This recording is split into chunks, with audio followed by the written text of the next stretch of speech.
secara kasat mata kita, keluarga kita, masyarakat di kampung kita, mereka tenggelam dalam comberan-comberan dosa. Tapi sebagian tidak merasa melakukan dosa. Jamaah, ada sebuah dosa yang lebih dahsyat daripada berzina.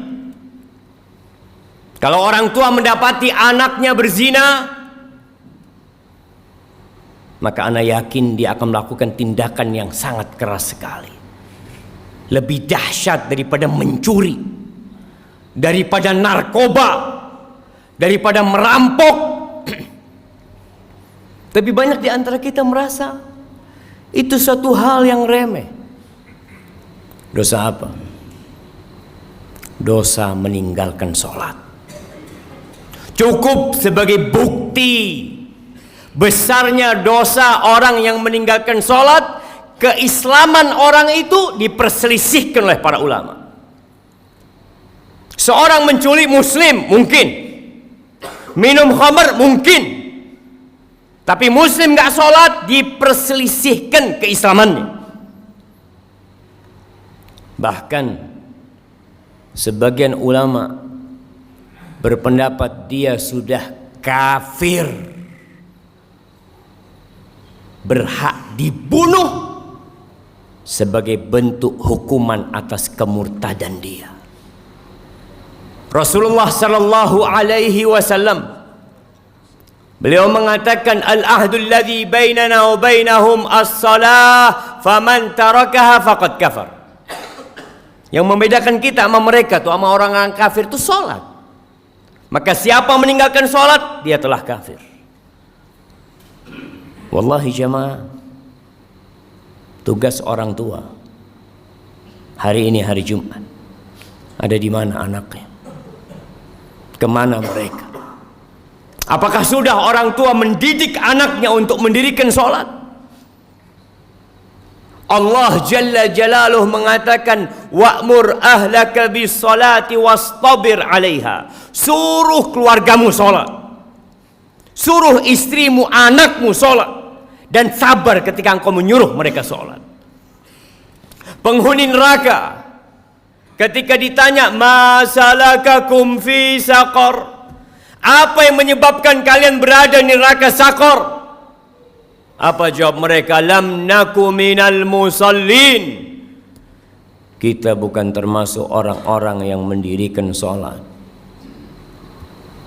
Salat ini rukun Islam yang kedua, tiangnya agama, diwajibkan dengan cara yang sangat spesial. Allah mewajibkan salat kepada kita tidak melalui Jibril kemudian disampaikan kepada Nabi Muhammad sallallahu alaihi wasallam. La, Nabi sendiri berangkat menuju ke langit yang paling tinggi dan menerima perintah salat. Lalu sebagian kita meremehkan salat yang 5 waktu, merasa udah jadi orang baik karena dia tidak berzina, dia tidak main judi, dia tidak minum khamr, tapi dia tidak sholat. Istrinya gak sholat, anaknya gak sholat, dia biarkan semua itu. Ahibati fillah, berapa banyak orang yang keluar rumah jalan kaki, naik motor, pulang sudah ditandu.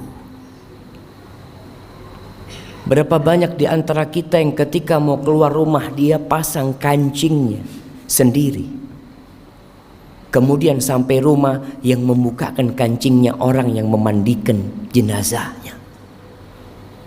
Sampai kapan kita akan melakukan kemaksiatan ini, melihat kemungkaran ini terjadi? Allah membuka pintu tobatnya lebar-lebar. Allah mengatakan, walaisatit taubatu lilladzina ya'maluna as-sayyi'at hatta idza hadara ahadahumul maut qala inni tubtul an. Tobat itu tidak diberikan kepada pelaku-pelaku kemaksiatan yang nunggu datangnya ajal. Ketika datang kematian kepadanya, ini tubtul an, sekarang aku tobat, nggak ada. Wallahi jamaah, kita hanya punya kesempatan satu kali dalam kehidupan ini. Ketika ajal tiba, engkau hanya bisa menangis, menyesal, berteriak karena mendapatkan siksaan yang pedih dari Allah Jalla Jalaluhu. Lihat kewajiban sholat ini. Orang dalam kondisi sakit tetap wajib sholat. Bagaimana dia tidak bisa berwudu? Tayamum. Dia nggak bisa tayamum, ditayamumi. Bagaimana kondisi tubuhnya penuh dengan najis? Bersihkan. Karena ada orang-orang ketika sakit masuk rumah sakit, sepekan, 2 pekan, sebulan tidak sholat. Keluarganya tidak mempedulikan sholatnya dia. Keluar. Sebagian mengatakan, nanti kalau saya sembuh saya akan sholat. Siapa yang menjamin engkau keluar dari rumah sakit sembuh? Berapa banyak orang yang keluar dari rumah sakit bangkai. Bila menurut pendapat ulama yang mengatakan kafir dalam mazhab Hambali, ketika mati nggak perlu disolatin. Hidup nggak mau sholat. Masa kita suruh nyolatin dia ketika dia mati? Jangan dikuburkan di kuburan orang-orang Islam. Bikin jurang buat dia. Nggak main-main jemaah. Maka siapa yang pernah meninggalkan sholat, segera tobat. Yang punya keluarga belum sholat, tapi merasa jadi orang baik, pagi berangkat jujur orangnya Pak Ustadz, jujur, nggak sholat, dia tidak jujur sama Allah Jalla Jalaluhu. Ahibati fillah, Rasulullah sallallahu alaihi wasallam yang dijamin masuk surga, beliau itu dalam sehari berapa rakaat sholat? Yang wajib 17 rakaat.